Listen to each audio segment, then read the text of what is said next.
Hey there, fellow gamers. Jarek Defiler, the Patient Gamer here to talk about a little old game called Divinity Original Sin 2, which I will sometimes refer to as Divinity here for time's sake. If you take a look at my channel or watch some of my other videos, I mentioned Divinity Original Sin 2 a great deal as an example of stellar RPG game design. I also post a roughly weekly Let's Play of Divinity where I'm currently doing a pyrokinetic Geomancer Summoner run. So if this video tickles your fancy, check out the Let's Play to get a more intimate taste of the game and its mechanics. But hopefully this video will be enough to simply persuade you to go out and buy it because it is, in my sensually humble opinion, the best RPG I have ever personally played, and I've played quite a few. Like 3.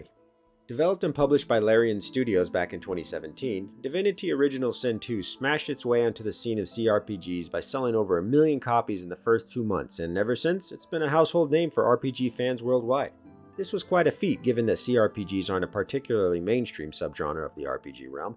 It's not entirely niche, but it wasn't at the top of the food chain back in 2017. That place was mainly held for third and first-person RPGs like Mass Effect, Elder Scrolls, etc. But no, Divinity Original Sin 2 said screw that, and dove onto the scene with the passion of 1,000 suns that forever etched its names into the archives of the greatest RPGs ever made. So where to begin? The game's great, go buy it. This has been Jarek Defiler. You guys have a good morning? No, I'm just joking. Damn, so much to cover here and I can't wait. I'm really excited to share this with you guys. Let's see. First off, the game is very much a PC title. The options screen will give you some great customization for your personal taste that will make your playthrough as smooth or rough as possible. So no worries there for us PC gamers, although it is available on console as well. Divinity Original Sin 2 is very much a story-driven experience. This isn't a game you want to rush through just to get to the actiony bits. No, if you play Divinity, I highly recommend you take your time, read through everything, listen to all the dialogue, and really get to know the world and characters because you will forever be rewarded for it. From an entertainment standpoint at least.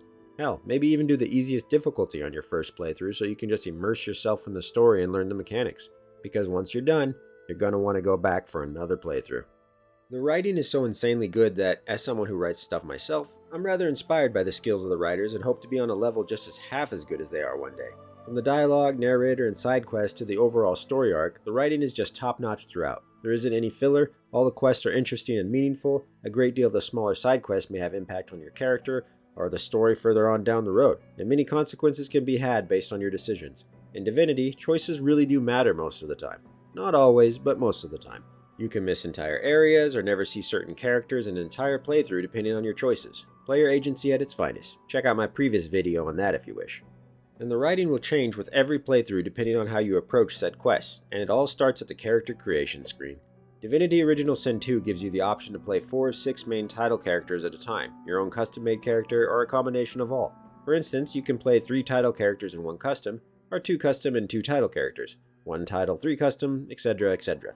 But you can even play any character as a lone wolf, where you simply have 1 or 2 characters in your party, thus leaving the rest behind. All is welcome. Playing Lone Wolf is much more of a challenge at the start, but as the game progresses, you will become this nigh indestructible powerhouse just slaughtering your way through your enemies. So that's a ton of fun, and is also what I'm currently doing in my Let's Play.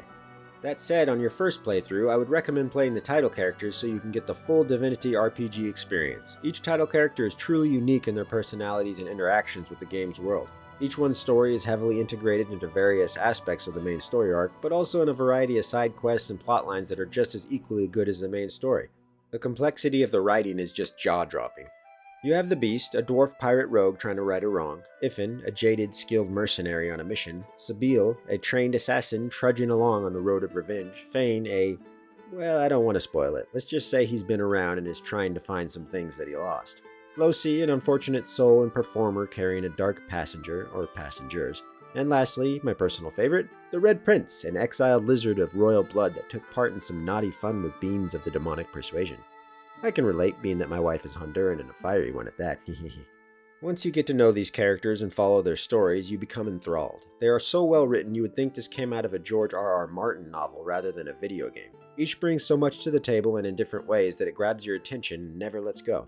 Going through the game with these guys in your party will lead to different interactions depending on who you have. For instance, having the Beast with you in Driftwood, the main town hub in Act 2, will create all these different dialogue options and decisions to make than other characters because he's a dwarf in a town that is heavily inhabited by dwarves that know him, given his infamy in piracy. He's well acquainted with the criminal underbelly in Driftwood, and that can assist or hinder you depending on what kind of approach you wish to take. But then you have the Red Prince. Bringing him along will find you having many options to persuade and negotiate with NPC nobles and other lizards in the game. Given his recent high status as a royal in the Lizard Empire, he tends to get a lot of respect or disdain depending on who you approach. There are even events of attempted assassinations on him you have to fight off that you would otherwise not experience if he wasn't in your party. It's great! Ifin has a deep connection with elves and the Demented Black Ring, a dark cult faction that runs rampant throughout the game. Fane is trying to find meaning and knowledge in his long existence by seeking out a lost past that is perhaps best left alone. What's the fun in that, eh? Sabine herself is standoffish at first, not exactly the friendly sort, but once you break through her barrier, you realize she is simply a tormented soul running from a decadent past. And Loshi?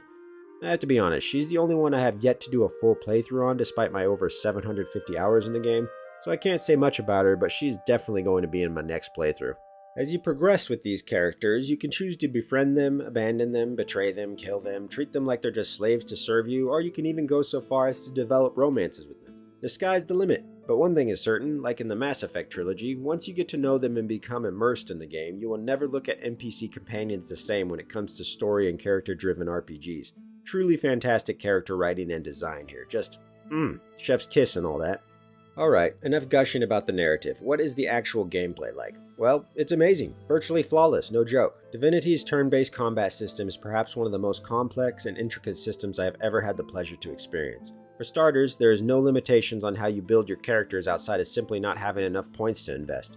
You can make Fane a water-based mage with a sword and shield, or a crossbow-wielding ranged assassin that can also summon creatures and totems. Sabile's background is that of a shadow-dwelling assassin, but you can make her a healer with heavy armor and a giant staff or two-handed axe if you want. There's no limits. The ability to customize each character is insane. With a plethora of spell and combat schools, you can do all sorts of crazy fun builds. You want to be a mace-wielding fire mage? Go for it. You want to poison your enemies and then turn them into chickens while giving yourself bullhorns and charging around the map impaling people? Do it. You want to go with my personal favorite and be a necromancer assassin that dashes in and out of combat while siphoning the blood of your enemies for sustenance, giving them diseases and conjuring giant spiders made of bone to fight for you? All you, baby! The game does not shy away from giving the player the ability to do virtually whatever the hell they want, and is fantastic. Truly an RPG made for RPG gamers. Another fascinating aspect of Divinity's combat is that each fight is basically handcrafted. Yes, some of the mobs may be generic soldier types like the Magisters, but even they have unique abilities and will use certain tactics and strategies that force you to use your thinker nut to come out on top. Bosses will sometimes have unique abilities that only they can use, and that will make you rethink your strategy going in. Every fight feels unique and special because it is. No fight is insignificant here. They are highly valuable in XP gain and or loot, so you never feel like you're wasting your time.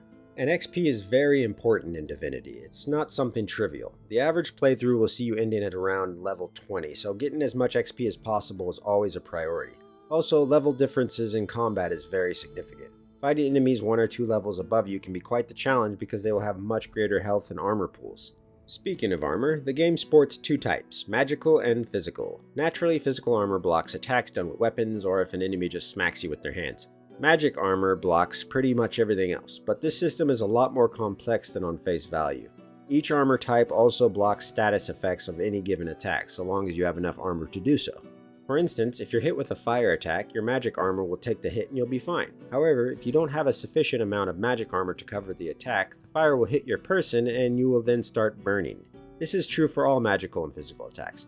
Water will make you wet and weaker to water attacks and prone to being frozen. Poison does its thing and makes you weaker to poison attacks. Some physical or bleed attacks will do just that, make you bleed if you don't have any armor on to block it. Air attacks will shock you, eventually stunning you, and those statuses have other aspects to them outside of damage as well, such as action point reduction or movement speed, something like that. It's very intricate. You can invest in a talent that will allow status effects to bypass your enemy's armor type, allowing you to bleed or burn them despite their armor, for example. But the initial attack will still only affect the armor. The possibilities of this combat system are endless. You can create so many interesting and unique combinations and tactics that you can spend an entire month just investigating different builds and strategies.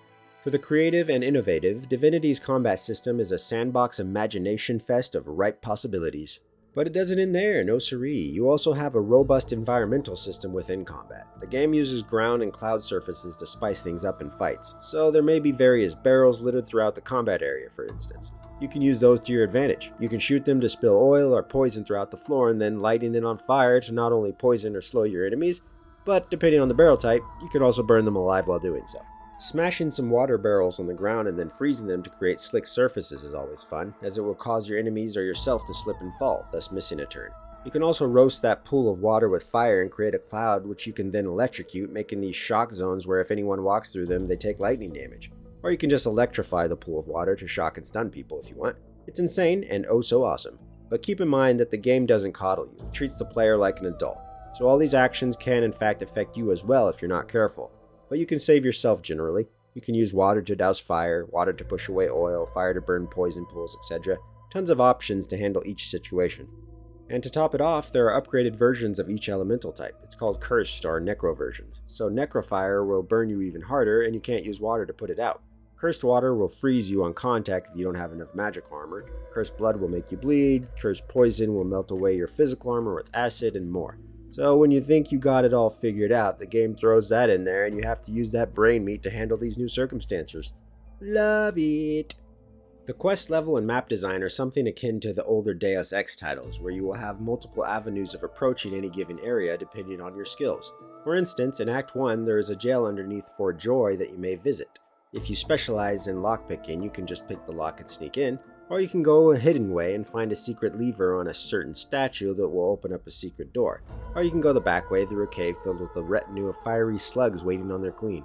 You can use brute force to just smash any locked doors open and walk inside, or you can even go so far as to just have yourself arrested and sent to a jail cell, which hopefully you have the means of breaking out of. There are a crazy amount of options here, and this isn't a unique moment in the game. There are moments like this throughout. The game doesn't force you onto a linear path or mission. You are given the option to approach any given situation or area how you choose and at any given time. Now that means you might come across some higher level enemies that you weren't ready for, but even then, if you play your cards right, you may still beat them, if you try.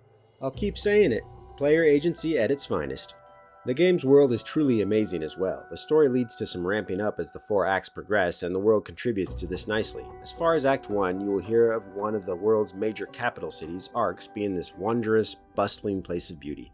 But the closer you get, the more you realize how corrupt it has become, and by the time you arrive, semi-spoiler here by the way, it's being attacked from outside forces as well as a civil war within. Each act feels great, with Act 2 being my personal favorite. Divinity is so well placed that you always feel you're moving forward nicely in regard to progression and story. The world's theme and atmosphere is very unique and feels alive with various NPCs with their own special dialogue and whatnot. This isn't a took an arrow to the knee group of NPCs. Every townsfolk, every magister soldier, every paladin and shopkeep have their own unique dialogue and lines. I can't fathom how long it took them to write all this stuff, let alone record it. Oh, speaking of recording, voice acting. Best I have ever heard in a video game, bar none. No exaggeration, no blowing smoke up their ass, no rose-tinted glasses. I, Jarek Defiler I, breaker of keyboards, accuser of hackers, hater of snipers, thus proclaims that Divinity Original Sin 2 has the best voice acting ever to be implemented in a video game in his arsenal. Your attention is appreciated, sir, but misplaced. You... Kill! Kill the bastard! Wear his skin! Dance in his hands! Every line, every character, every snippet is gold and executed to perfection. There is no bad voice acting here at all. I don't know where they found the talent, but their sound designer, producer, director, or whatever they're called needs to be given a damn medal.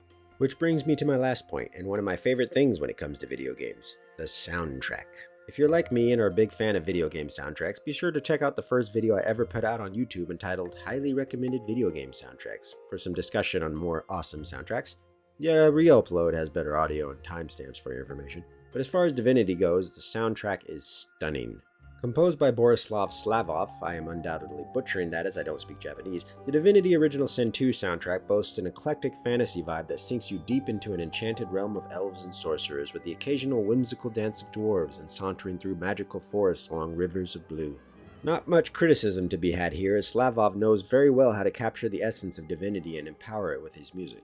Every track I find fits nicely in this scene and instills a great deal of immersion in the player. I often listen to it while at work or when I'm writing, and it just calms me.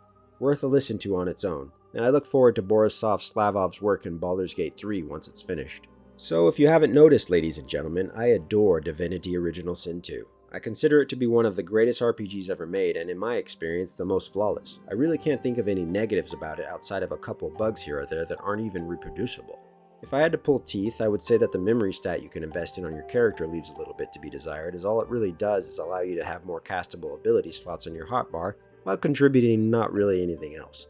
but even that's not a big deal. No, Divinity Original Sin 2 has won me over.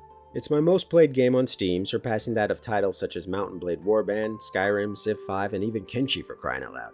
I mean friggin' Kenshi! If that doesn't tell you how amazing this game is, I don't know what does. So do yourself a favor, and if you haven't already, go out and give Divinity Original Sin 2 a shot. I even got my little brother hooked on it, and he hates turn-based combat. It's just that good. Thanks for watching this long. If you appreciated the video, please leave a like, be sure to share and subscribe if you'd be so kind, and like always, here's an awesome sample from Divinity's soundtrack for you guys. This has been Jarek Defiler, gushing over Divinity Original Sin 2. You all take care now. Peace.